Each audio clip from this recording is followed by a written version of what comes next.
daal di ñëw si presse bi ak li nga xam ne que moo di tolluwaay bi donc la fermeture des médias non conformes, la presse face à un écran noir alors Arfan CDEPS instant bi nag ñu ngi mobiliser seen ay doole pour daal di fas yéene daal di jàkkaarloog ak ki nga xam ne que moo di Aliou Sall.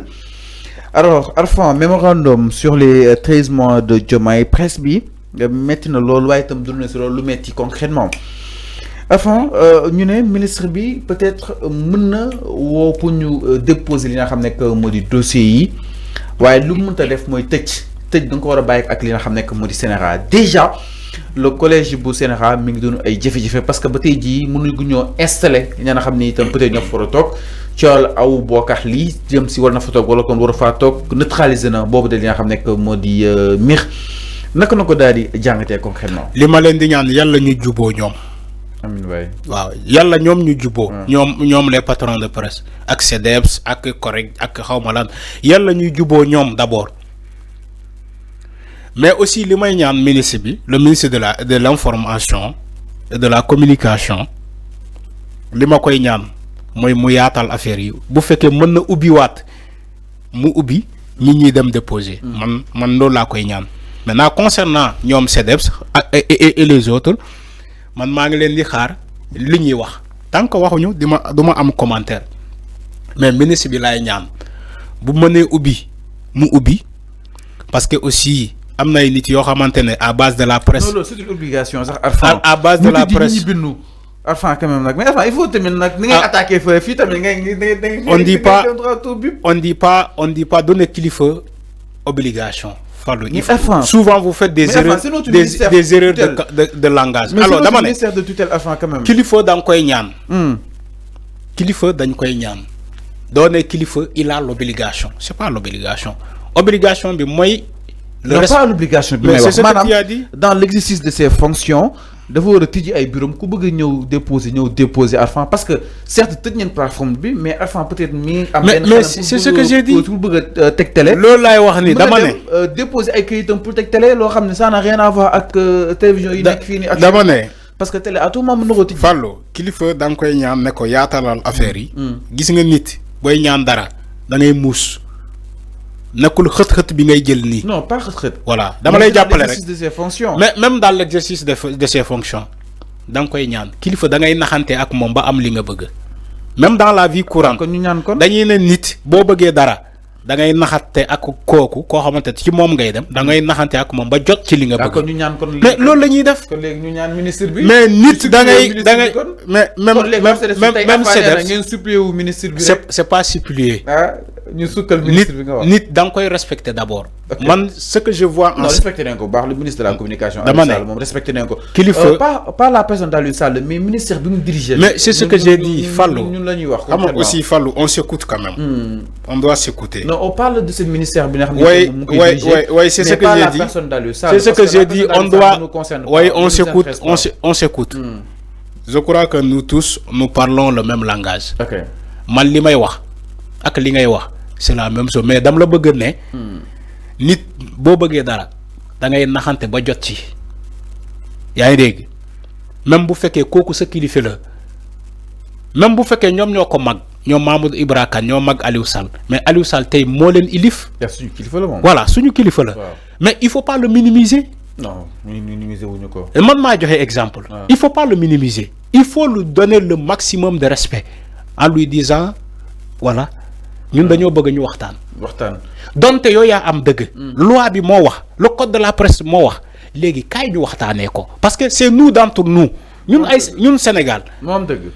ne ko yow donte loi moo ko wax yow tu as concouru à la loi. mais ministre mën na tëj Arfan télé. mais c'est waxuma. loolu waxuma la ministre mu tëj télé. waaw comme naka la amee dëgg Arfan. mais il faut ngeen wax. mais le ministre a appliqué le code de la presse foofu lay waxee. moo tax ma ne il faut nga déglu ma pour code de la presse bi. il faut nga déglu ma pour xam li may wax. tant que Fallou yow yaa ngi may intercepté ci li may wax. doo déglu. mais ministre bi mën na tëj média. waxuma ministre na tëj média. waxuma loolu. gis nañu fi ay ministre Macky Sall di tëj média. Moussa Bocar Thiam da nga ko fàtte. signal lañu déedéet Moussa Bocar Thiam dafa tëj télé. Fallou yow xanaa yow man gis naa démb di benn nit commenté ci sa benn émission ne la xanaa Fallou yow nekkoo Sénégal mais cette personne là il a raison. Fallou yow xanaa nekkoo Sénégal yow Moussa Bocar Thiam nekk fii di tëj ay télé nga may naan ministre tëjul télé non Fallou yow le gars il a bien fait de poser cette question Fallou yow nekkoo Sénégal dama ne man waxuma ministre mu tëj télé dama ne nañu waxtaanee ko parce que c'est nous d'entre nous la presse c'est la presse sénégalaise avant d'être vendue à l'international elle doit servir d'abord le Sénégal informer juste et vrai aujourd'hui il y a beaucoup d'acteurs de la presse des journalistes ñoo xamante ne ci presse bi la ñuy suturaloo weer bu dee ñu fayee ko mën a yóbbu seen kër loolu ay emploi la les patrons les patrons de presse ñoom aussi ils sont créateurs d'emplois donc à travers tous ces facteurs là ces paramètres là laa ne ñoom waa CDEPS nañu naxante ak ministre bi waxtaanee ko parce que seen kilifa la moo leen ilif il faut lui donner le maximum de respect donte xale la ne ko kaay ñun dañ laa soxla bëgg naa ñu waxtaanee ko donte vous avez concouru à la loi et l'application stricte du nouveau code de la presse mais dañoo bëgg en dehors de tout ça ñu waxtaanee ko ba trouver des solutions parce que il y a des télévisions ou bien des médias qui sont laissés en rade léegi lan la ñuy def ba enrôler waat ces médias là voilà le débat bi foofu la amee solo mais pas du ay fëgg dënn. non kenn fëggul dënn Arfan. c'est de ce fëgg dënnam ministre bi fëgg dënnam après qui va perdre. non kenn voilà c'est ce que j'ai dit dënn Arfan mais Arfan tamit. c'est ce que j'ai dit démembrement boo gis dafa am ñu koy diriger concrètement. oui si je suis d'accord am na ñu nekk ci kaw. mais les dirigeants doivent être responsables. s'il te plaît Arfan. Ils doivent être responsables. média bi communication.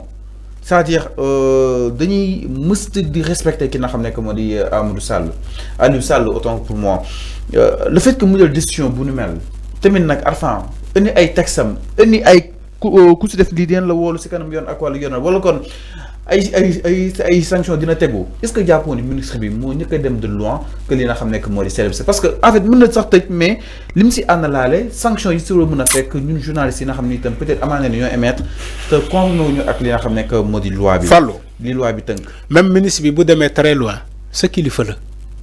ndax suñu kilifa la nee alors kenn weddi ko mais loolu laa wax ni kenn weddi ko loolu. bul fëgg sa dënn parce que ministre bi ministre voilà d'accord. même ministre bi bu jëlee décision boo xamante ne c'est pas favorable à la presse. déglu bu baax li may wax parce que man du mën naa fekk.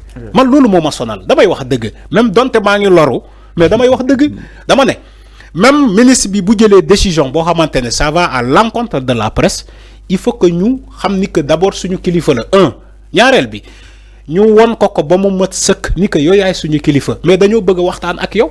mais le président de la République son excellence Bassirou Diomaye Faye lan la doon condamné le CDEPS ci keroog Maïmouna Ndour Faye bu koy poser question bi daf ko ne yéen presse da ngeen am tutelle déglu bu baax li may wax. Fallou man nekkuma kuy gaaw a fàtte parce que je suis un journaliste je suis dans mon métier man duma gaaw a fàtte su ma rappelé président dafa ne Maïmouna Ndour Faye yéen presse bi da ngeen am tutelle mais da ngeen bëgg jéggi seen tutelle. ñëw laaju audience président loolu président lan la bëgg a wax foofu bu fekkee yow am nga xel mais c'est ça ñoom nguur bi fi nekk dañoo jàpp ni que presse bi respecté wuñu le ministre là donc c'est à la presse d'effacer tuuma boobu. mais ministre bi il faut mu xam ni Sénégal dafa am ay réalités. non moom si diaspora bi la nekkoon il faut mu xam ni Arfan sénégalais. voilà c'est ce que tu parles comme tu le dis comme ça. Arfan non pas. tu crois que le ministre là yéen a ko gën a xam. mais na xam dafa am ay réalités. vous croyez que yéen a ko gën a xam les réalités. chômage bi métti na. mais patron de presse yi li ñu def seen kéem kattan pour employer pas mal justement de travailleurs. Arfan dëkk bi dafa métti. mais Fallou. patron de presse boo ko bëggee jàppale. Sénégal a ses réalités. patron de presse boo ko bëggee jàppale. même. patron de presse boo ko bëggee jàppale.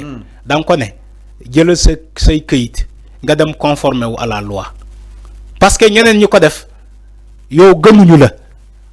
kenn waxul bu ñu conformer wu de. mais nañu def loolu. nañ ñu gën a jàppale gën ñoo pousser pour ñu conformer. ministre bi pour mu jàppale la c'est-à-dire di ñu wax ni bii dossier moo des bii nga war a indiwaat. c'est que Fallou. Fallou waxtaan. c'est que Fallou soyons sérieux un peu. mu ne ko tax te fii ak 2 ans. pour nit jàppale la. mu ne ko tax def fii ak 2 ans. dama ne ñu conformer wu léegi. pour nit jàppale la. ok yow ministre bi mënul jël xadar yow nga jël xadar. non ministre fokk mu am kuy jënd glace Fallou. comme jënd glace Fallou na presse bi jënd glace. ñu jënd glace kon. Les patrons de presse ñoom ñoo war a jënd glace. dem ci ministre bi ne ko bëgg nañu ñuy waxtaan. te yow la ñuy yaakaar pour nga yóbbu suñu waxtaan bi lu ñu fi waxtaanee nga yóbbu ko jottali ko te supérieur mooy le président le premier ministre. mais waxuñu ñu tël presse Fallou da ngay déglu. c'est-à-dire que bu ruubee noonu. damaa bëgg nga xam damaa bëgg man lépp li may wax ak man xam naa ko ba pare. damaa bëgg nga wax que ni tëj presse nekkul dama ne lépp li may wax li ngay wax ak man xam naa ko ba pare. mais yow man li may wax loolu nga bëggul dégg.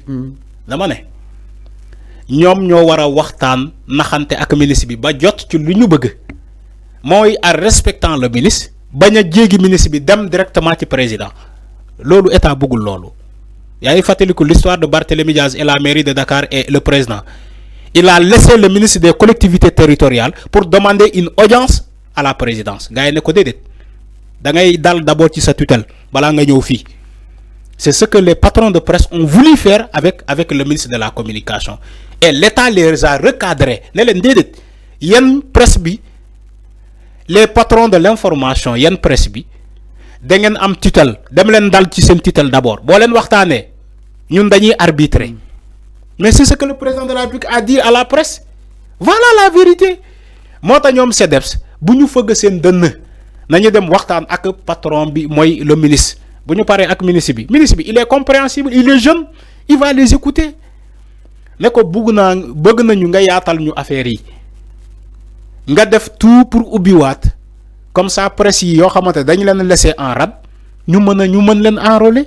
maanaam ñu neexal ministre bi daal. du neexal waxtaan ba juboo Fallou yow li nga c'est-à-dire que yow li ngay wax d'accord naa li ngay wax c'est ce que je suis pas d'accord. ñu neexal. waaw bu jaree neexal ñu neexal ko nga neexal ko parce que yooyu xam nga tu sais pourquoi. donc ministre. c'est toi qui es dans le besoin. donc Aliou Sall. mais da ngay neexal. donc Aliou Sall ñu waxtaanee ko rek. waaw xam naa c'est waxtaan bi muy am inchallah di nga leen dalal ñu waxtaanaat. c'est comme ça. nis def pour mën a bàyyi presse bi ñuy liggéey parce que Arfan presse bi ñi ànd ak Ousmane Sonko peut-être ku di fi bañ ñoo sori sax mais fii rek dafa bëri en fait maanaam projet bi ñoom dañ see jàppoon bu baax a baax donc tey ñu retrouvé tey sans emploi dina nekk loo xam ne itam dina métti loolu franchement si ñëpp nag ak aussi si famille yi parce que dafay am ay répercussions Arfan donc loolu il faut ñu daal si war a mën a bàyyi xel bu baax a baax justement gouvernement bi et que incha allah dañ saa di war a mën a bàyyi xel ñu war a mën a sauver exactement la presse jàpp ni tëj du solution